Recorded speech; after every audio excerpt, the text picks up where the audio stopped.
Hello students, my name is Atulya Kumar, Assistant Professor BBD ITM Lucknow. In this lecture series we are studying about foundation design.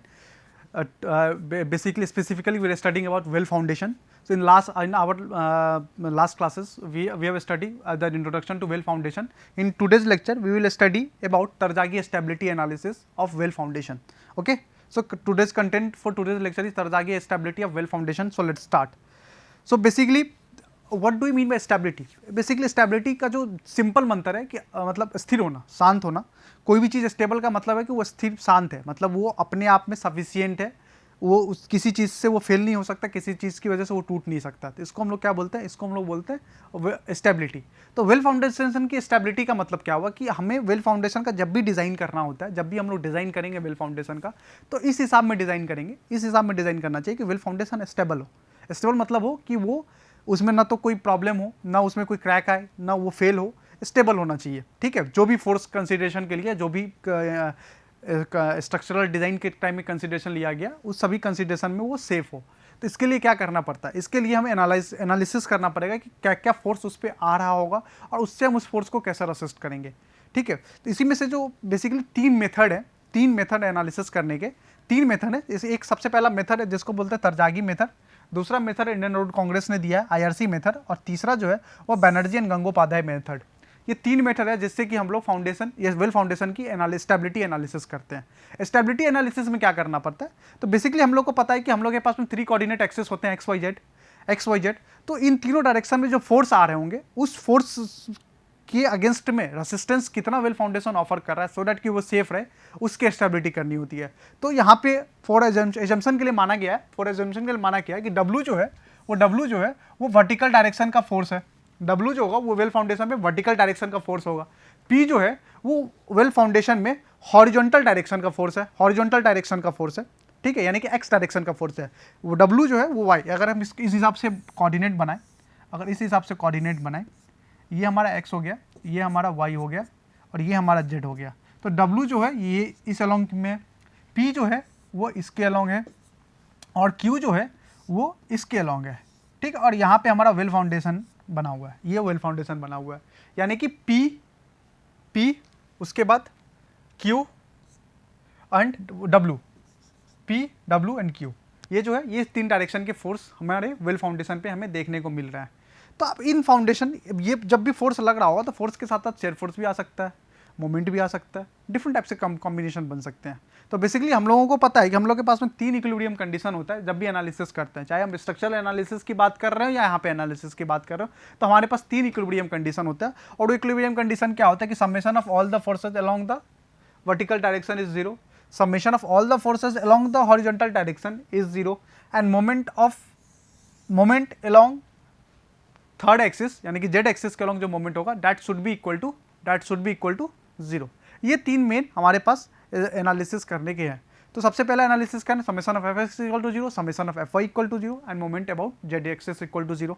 हमारे पास WPQ है, W जो है वो vertical direction का resultant force है, P जो है वो हॉरिजॉन्टल डायरेक्शन का रिजल्टेंट फोर्स है, Q जो है वो जेड एक्सिस डायरेक्शन का रिजल्टेंट फोर्स है। ओके, तो हम लोग बात करते हैं सबसे पहला मेथड जिसको हम लोग पढ़ने वाले हैं, जो है कि तरजागी मेथड। तो तरजागी मेथड में कुछ एक एजम्पशन था। पहला एजम्पशन क्या था कि Terzaghi method analysis for rigid bulkhead, जो कि वेल फाउंडेशन की बात हो रही है, उसके लिए उन्होंने एज्यूम किया था कि जो वेल फाउंडेशन है वो लाइट है and there is no friction between the base and side, मतलब वॉल के बेस में और वॉल के साइड में कोई फ्रिक्शन नहीं है, वो सरफेस क्या है, वो स्मूथ है, और दूसरा लाइट वेट है। तीसरा, lateral pressure is computed using Rankine theory. Rankine theory आप लोगों को याद होगा, अर्थ प्रेशर थ्योरी में जब हम लोग बात कर रहे थे, जब हम लोग अर्थ प्रेशर पढ़ रहे थे, उस टाइम में रैंकाइन अर्थ प्रेशर आया था। अर्थ pressure at rest, earth pressure eight passive earth pressure and active earth pressure. वहाँ पे रैंकाइन सर ने कुछ कॉफिशिएंट दिए थे, जिसमें जो एक कॉफिशिएंट था K0 equal to 1 minus sine phi, जो कि अर्थ प्रेशर एट रेस्ट का कॉफिशिएंट था। Kp इक्वल टू था 1 plus sine five upon 1 minus sine phi, जो कि पैसिव अर्थ प्रेशर का था। K इक्वल टू था 1 minus sine five upon 1 plus sine phi, जो कि एक्टिव अर्थ प्रेशर का था। तो उसी थ्योरी, जो रैंकाइन सर की थ्योरी थी, उसी थ्योरी को तरजागी सर ने अपने एनालिसिस में अज्यूम किया। तो lateral pressure is computed using Rankine theory. ये मेथड, स्टेबिलिटी मेथड, जो ये तरजागी वेल फाउंडेशन है, it neglect the moment due to friction at base and side. जो मोमेंट डेवलप होगा, चाहे वेल फाउंडेशन के बेस में या उसके साइड में, जो भी मोमेंट डेवलप होगा वो तरजागी सर के एनालिसिस में इग्नोर कर दिया गया। जब भी रिजिड जो वेल है जब भी वो किसी सैंड में या किसी भी सॉइल मटेरियल में उसमें सिंक किया जाता है तो उसके आसपास वाले सॉइल डिस्प्लेस होते हैं, जिसकी वजह से इसके फेस पे प्रेशर जनरेट हो रहा होगा, अर्थ का प्रेशर आ रहा होगा। तो रैंकाइन सर ने क्या जूम किया है, रैंकाइन सर ने दो पोर्शन लिया है। एक तो पोर्शन उन्होंने लिया है, एक पोर्शन उन्होंने लिया है रेयर साइड का, एक तो पोर्शन है रेयर साइड, दूसरा है फ्रंट साइड, रेयर साइड और फ्रंट साइड। और ये जो ओ पॉइंट है, ये ओ पॉइंट है, ये टिल्टिंग मोमेंट, टिल्टिंग पॉइंट है जहाँ से हमारा सॉइल वॉल जो है वो टिल्ट होगा। तो उन्होंने अज्यूम किया है कि जब उन्होंने अज्यूम किया है कि जब रेयर, ये जो फ्रंट साइड का प्रेशर है, जब ये फ्रंट साइड का प्रेशर है इस पॉइंट के ऊपर में, इस पॉइंट के ऊपर आप देख सकते हैं कि ये सॉइल की तरफ जा रहा है, यानी कि ये क्या है, पैसिव प्रेशर लगा रहा होगा। और इसके पॉइंट पे क्या एग्जिस्ट हो रहा होगा, ये एक्टिव प्रेशर आ रहा होगा। वही अगर रेयर साइड की बात करें तो इसके पॉइंट में, रेयर साइड पे ये क्या आ रहा होगा, ये एक्टिव आ रहा होगा, और ये क्या आ रहा होगा, ये पैसिव जनरेट हो रहा होगा। ये एनालिसिस है कि वो पॉइंट के अबव, इस पॉइंट के अबव की बात करें तो फ्रंट साइड में पैसिव अर्थ प्रेशर जनरेट हो रहा होगा क्योंकि वॉल प्रेशर लगा रहा होगा, और यहाँ पे एक्टिव अर्थ प्रेशर जनरेट हो रहा होगा, वॉल पे प्रेशर लग रहा होगा। वहीं पे रेयर साइड की बात करें तो वो पॉइंट पे वॉल पे प्रेशर लग रहा होगा रेयर साइड से, तो एक्टिव जनरेट हो रहा होगा, और वॉल सॉइल पे प्रेशर लगा रहा होगा तो पैसिव जनरेट होगा। ये था। तो ओवरऑल जो नेट प्रेशर की बात की गई थी, वो किसी भी डेप्थ पे, अगर इस पॉइंट पे अगर नेट प्रेशर की बात करें तो उन्होंने दिया था कि gamma H into K P minus के, जहाँ पे गामा क्या था, ये था यूनिट वेट और डेंसिटी ऑफ सॉइल, इसको यूनिट वेट या डेंसिटी ऑफ सॉइल।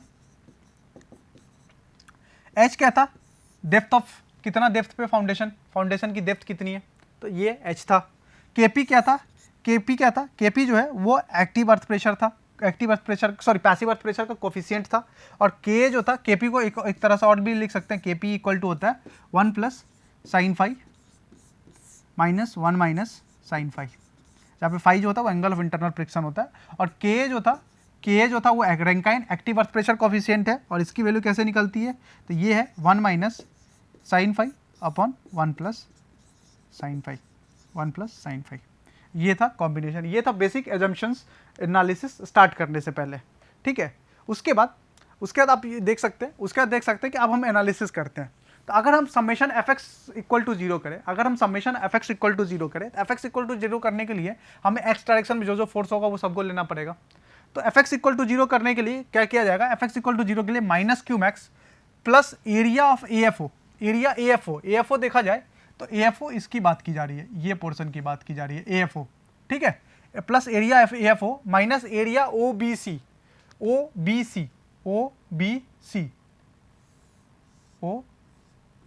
सी, ये एरिया, क्योंकि देखिए देखा जाए कि ये जो है क्यू मैक्स इधर आ रहा होगा और ये भी इधर प्रेशर लग रहा होगा, ये इधर, और ये प्रेशर इधर लग रहा होगा, ये प्रेशर इधर। तो क्यू मैक्स के डायरेक्शन में ए ओ बी सी ट्रायंगल का प्रेशर आ रहा होगा, इसलिए दोनों को सेम साइन लिया गया। ए एफ ओ जो है ये दोनों साइन के अपोजिट में है, तो हमने इस तरीके से लिख लिया।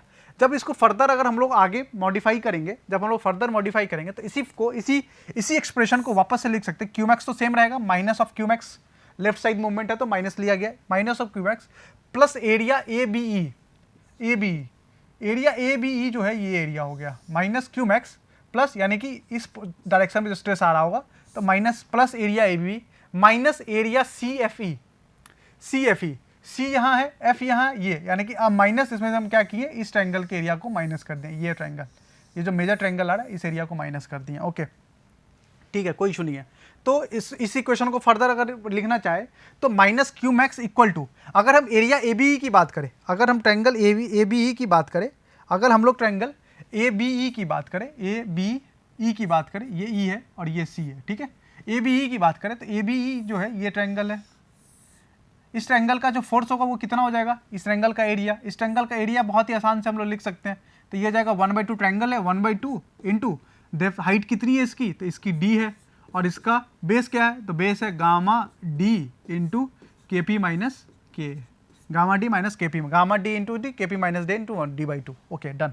अब हम बात करेंगे, हम लोग नेक्स्ट बात करेंगे area A E F C की। अब बात करेंगे ट्रायंगल ई एफ सी की। अब हम लोग बात करेंगे ट्रायंगल EFC की। तो EFC के ट्रायंगल की अगर इस पूरे ट्रायंगल के एरिया की बात करें, एरिया EFC की बात करें, EFC की बात करें तो इसका एरिया क्या हो जाएगा, ट्रायंगल है 1, बेस कितना हो जाएगा, तो बेस देखिए gamma D into K P minus ए है, gamma D into K P minus के, यानी कि 2 times of gamma D into K P minus ए है, तो टोवाइस gamma D K P minus के, और इसका हाइट कितना है, ये हाइट है, ये हाइट क्या है, D1 है, ये हाइट क्या है, D1 है, तो इंटू D1 ये हो गया। जब हम इस पूरे इक्वेशन को हम लोग लिख लिए तब जाके हमें पता चला कि Qmax इक्वल टू क्या हो जाएगा, Qmax इक्वल टू हो जाएगा, Qmax equal to gamma D into K P minus K into D/2 minus of D1, gamma D into K P minus, मतलब Qmax क्या हो गया कि मैक्सिमम स्ट्रेस कितना आ रहा होगा इस पे हॉरिजॉन्टल स्ट्रेस, उसकी वैल्यू। अब बात आती है कि सर ये D1 की वैल्यू कैसे निकालेंगे, क्योंकि D1 तो अननोन है, D तो मान लीजिए डेप्थ ऑफ फाउंडेशन था, हमें पता है, D1 तो अननोन है, तो D1 निकालने के लिए क्या किया गया, तो D1 निकालने के लिए हम क्या करेंगे कि मोमेंट जितना भी फोर्स आ रहा होगा उसका मोमेंट निकाल लेंगे हम बेस के अलॉन्ग, उसका मोमेंट निकाल लेंगे बेस के अलॉन्ग, चलते बेस के अलॉन्ग, तो मोमेंट अबाउट बेस निकालते हैं। तो मोमेंट अबाउट बेस के लिए Qmax ये फोर्स है, परपेंडिकुलर डिस्टेंस कितना हो जाएगा, तो H प्लस डी, तो Qmax minus H plus D plus moment of area AFO मतलब फिर से इस ट्रायंगल का एरिया, तो plus moment of area AFO minus moment of area OBC, यानी कि फर्दर AFO और OBC को फिर से मॉडिफाई कर सकते हैं, तो ABC में लिख सकते हैं और EFC में लिख सकते हैं, ABE और EFC में लिख सकते हैं, ओके। तो minus Qmax moment of area ABE minus moment of area CFE, इसमें हम लोग लिखेंगे। तो moment of area AB, moment के लिए क्या चाहिए, force into perpendicular distance, okay. तो सबसे पहले बात करते हैं ABE की, तो ABE कौन सा था, ABE ये था, फोर्स तो हमें पता है, ABE का फोर्स तो हमें पता है, ABE का फोर्स कितना था, अभी जस्ट हम लोग ने लिखा था ABE का फोर्स ये है, तो हम लोगों ने सीधा इसको यहाँ पे लिख लेंगे, ABE का फोर्स इतना है। उसके बाद ABE का बेस से CG कितना होगा, ये डिस्टेंस कितना हो जाएगा, तो ये डिस्टेंस हो जाएगा D/3 के बराबर में, बेस से इसकी डिस्टेंस कितनी हो जाएगी, D/3, तो D/3 से मल्टीप्लाई कर दिया गया। दूसरा ट्रायंगल कौन सा था, EFC एक और ट्रायंगल था, EFC एक और ट्रायंगल था। तो EFC अगर ट्रायंगल की बात करें तो इसका अगर हमें मोमेंट निकालना हो, EFC का मोमेंट निकालना हो तो ये भी बहुत आसान है, ये फोर्स इंटू परपेंडिकुलर डिस्टेंस, इसका भी बेस से कितना डिस्टेंस हो जाएगा, ये D1/3 हो जाएगा। तो फोर्स तो हमें पता है, फोर्स तो हमने जस्ट यहाँ पे निकाला था, ये फोर्स था, तो यही फोर्स हम लोग ने यहाँ पे रख लेना है, ठीक है, और इसमें D1/3 से इसको मल्टीप्लाई कर देना है, ठीक है। तो ये मोमेंट था।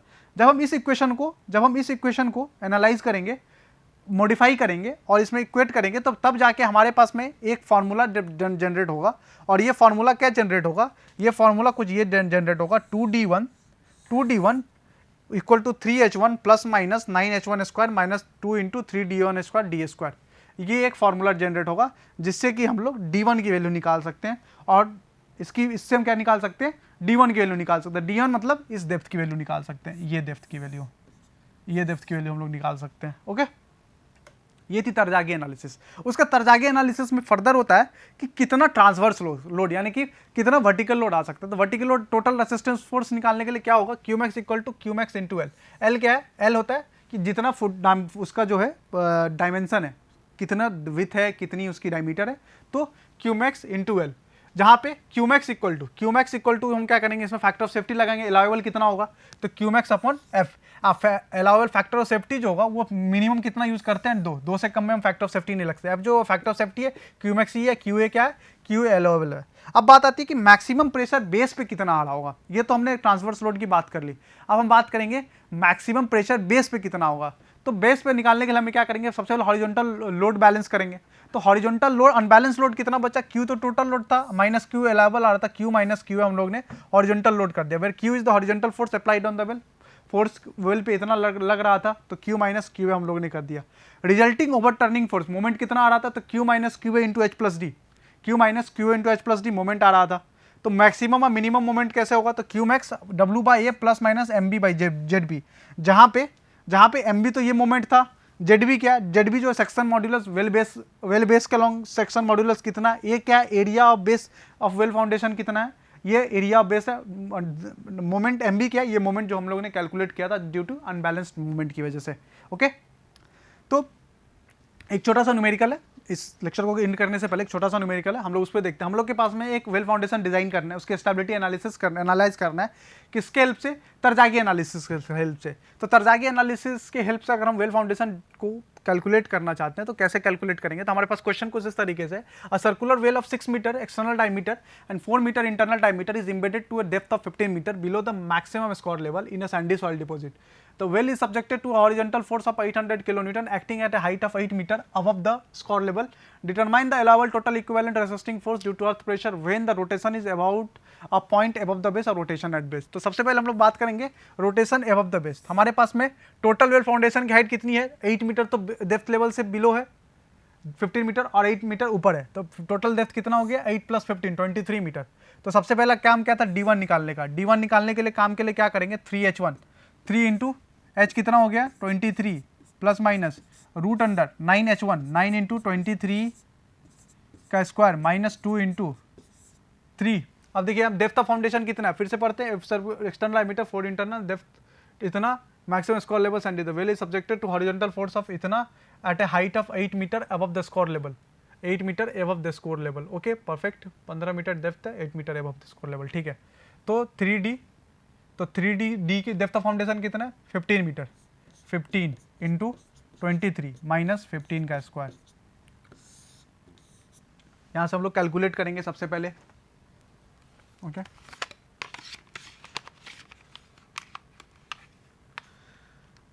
3 into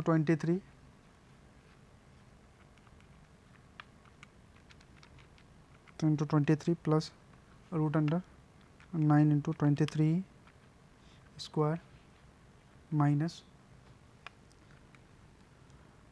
2 into 3 into D 15 into 23 minus 15 square.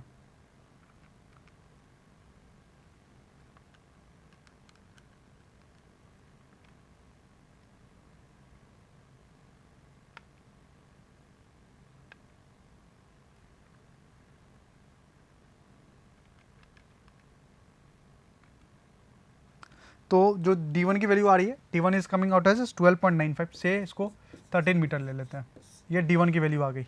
तो हमें क्या करना है, क्यूमैक्स निकालना है, कितना मैक्सिमम प्रेशर आ रहा होगा।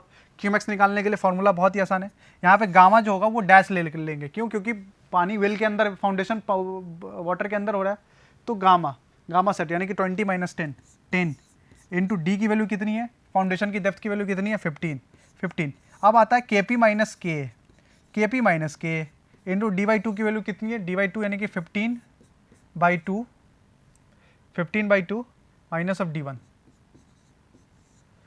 Of d1, okay. KP minus के निकालते हैं, तो KP इक्वल टू हमें पता है, KP इक्वल टू क्या होता है 1 minus sine five upon 1 plus sine five, 1 minus sine five upon 1 plus sine five. तो 1 minus sine five upon 1 plus sine five, ये सॉरी ये K की वैल्यू आती है, K इक्वल टू आ जाएगा ये 0.33 और KP इक्वल टू 1/0.133 आ जाएगा, तो ये आ जाएगा 3 के बराबर में, ओके। तो ये लिखेंगे 10 into 15 into 3 minus 0.33 into 7.5 minus 13। तो 10 into 15 into 3 minus 0.33 into 7.5 minus of 13।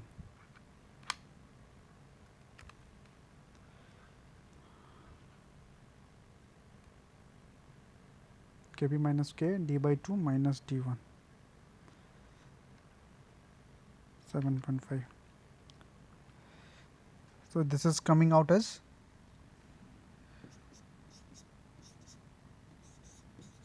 75 kilo newton per metre. Minus sign बस डायरेक्शन चेंज कर रहा होगा।